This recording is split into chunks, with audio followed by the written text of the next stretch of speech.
There's a point in the walk where you take us to this one street, and you said that some time ago, fairly recently, during one of your ghost walks, you guys actually saw the spirit of a woman. We stood with a crowd of people referring to the story of the ghosts of the Roman soldiers.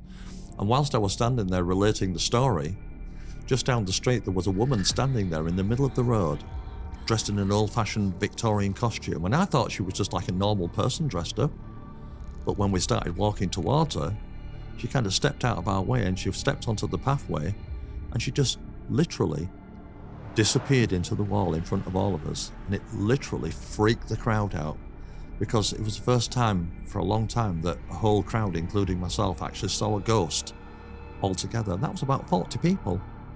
When was this? That was about 3.5 weeks ago. 3.5 weeks ago. 3.5 weeks ago. And how long have you been doing the ghost walks? I've been doing the ghost walk now for 44 years in York. 44 years. 44 years, yes. Wow. And this is the first time you experienced something like this?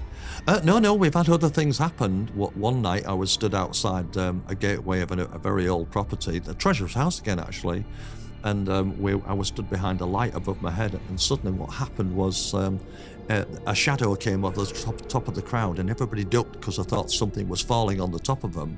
And when I looked up, I saw this black, like a rectangular object. It looked like, I describe it as a magic carpet, but just pure black, and it just came swooped down, and it just swooped up above the crowd and just disappeared into the darkness above us.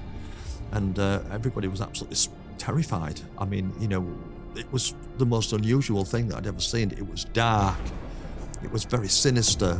It wasn't normal, let's put it that way.